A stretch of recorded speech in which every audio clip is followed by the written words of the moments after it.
Bonjour à tous, je suis intéressé par cette image, je vous mettrai sa provenance, elle ne m'appartient pas, donc je vous mettrai la source dans la description. Elle m'a servi à faire une vidéo sur l'expédition Tara, sur ma chaîne secondaire, donc sur laquelle je parle exclusivement de science. Si ça vous intéresse de savoir ce que j'ai dit sur la fondation Tara, je vous mets l'épisode concerné dans la description sous la vidéo.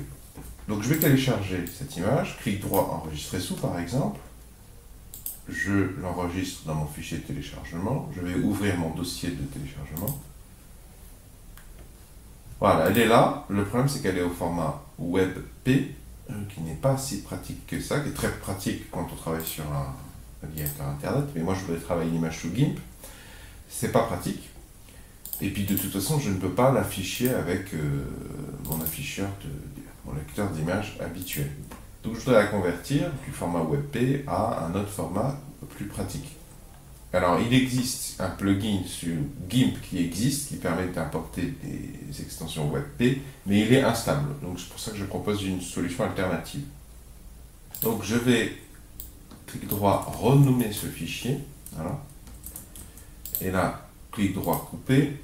Bon, en réalité, j'utilise des raccourcis clavier, mais c'est plus visuel de vous montrer les étapes avec la souris. Et je vais venir le coller là. Il va remplacer mon fichier de travail qui est ici. Remplacer.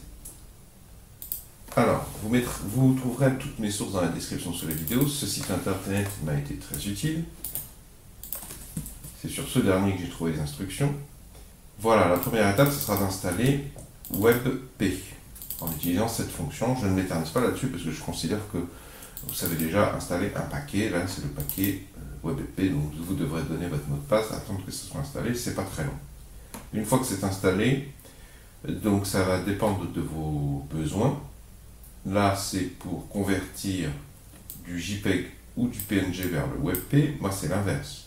Je veux convertir du WebP au JPEG ou au PNG. Voilà la commande qui m'a servi d'exemple et que j'ai personnalisée ici. DWEBP espace A.WEBP, puisque c'est le nom du fichier d'origine tel que je l'ai renommé, moins O A.PNG. Alors à quoi correspond le moins O? Vous pouvez bien sûr faire un man DWEBP sur votre machine depuis un terminal pour voir tout le détail, tout le mode d'emploi, toutes les options. Je ne vais pas tous vous les détailler, je vais aller directement à l'essentiel. Moins O,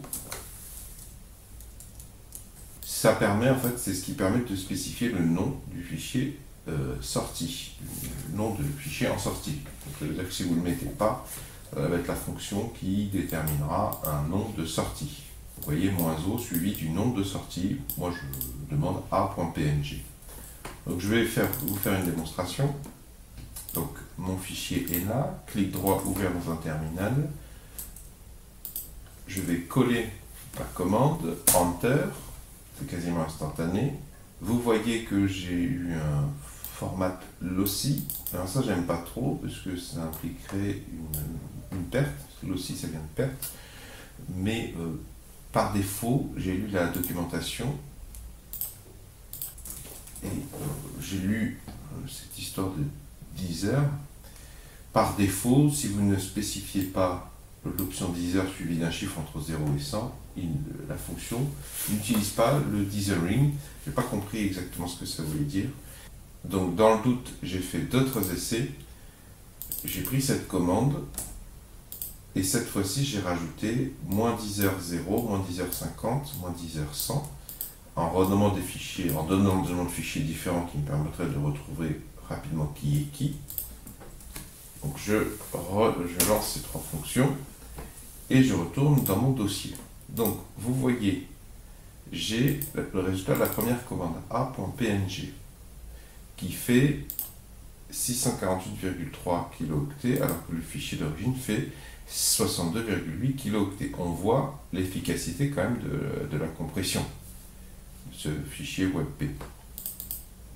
Donc, A, c'était le premier test où je n'ai rien spécifié en Deezer. A0, A50 et A100. Je ne vois aucune différence en termes de résolution. Donc c'est un test à la va-vite, mais donc par défaut, je partirai sur uniquement cette fonction sans me prendre le chou avec ces histoires de moins 10 heures.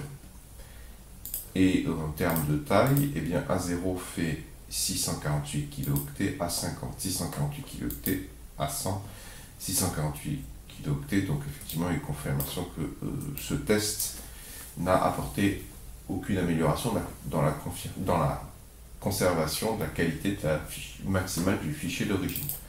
Donc voilà, j'ai un fichier PNG. Alors, si on veut du JPEG, on ne peut pas utiliser ManDWeb. Ça n'est pas, il n'y a pas de, on peut demander d'autres fichiers en sortie. Voilà, vous avez par exemple cette option qui va vous produire un résultat en BMP, si vous préférez du BMP par rapport à du PNG. Vous pouvez avoir du TIFF, du PAM, du PPM, du PGM, du YQV. Bon, moi je ne connais pas ces formats, je connais que le PNG et le JPEG. Pourquoi il n'y a pas de JPEG? Je ne sais pas pourquoi, je fais l'hypothèse que c'est parce que JPEG c'est un format propriétaire. Je pense que c'est ça, ou alors qu'il y a vraiment beaucoup de pertes d'informations, que le format PNG est beaucoup plus intéressant que le format JPEG. Quoi qu'il en soit, moi, le PNG, ça s'importe très bien sous GIMP, et je peux déjà le visualiser avec ma visualisation d'image native sous Ubuntu. Donc ça me va très bien. Je vais pouvoir commencer à travailler. Alors ceci dit, vous avez sur cette page, que je vous invite à aller lire, je l'ai mise dans la description de cette vidéo, vous avez donc une solution si vous voulez produire du JPEG. Moi j'ai pas besoin, je n'éprouve pas du tout le besoin d'aller installer un logiciel, je préfère procéder en terminal. Donc si pour vous c'est vraiment essentiel d'avoir du JPEG et pas du PNG, eh bien allez lire cet article que je vous ai mis dans la description. Moi je m'arrête là parce que le PNG ça me suffit amplement. J'espère que cette vidéo pourra vous être utile. Si vous appréciez ma démarche de partage de solutions, pouvez-vous mettre un pouce vers le haut, s'il vous plaît. Pouvez-vous mettre un j'aime. Si vous aimez vous débrouiller un maximum par vous-même, notamment en informatique, bienvenue. Je vous invite à vous abonner à la présente chaîne YouTube. D'ailleurs, à cet effet vont s'afficher à l'écran un rond et un rectangle. Le rond, vous cliquez dessus, ça vous abonne gratuitement à la présente chaîne YouTube. Et le rectangle, ça vous emmènera vers tous les épisodes de ma série Tuto Linux Ubuntu, pour celles et ceux qui veulent dès maintenant se former davantage à l'utilisation de l'outil libre et gratuit, du système d'exploitation libre et gratuit, Linux, en particulier la distribution Ubuntu. Vous y trouverez plein d'exemples d'applications au monde du travail professionnel, extrêmement concrets, simples.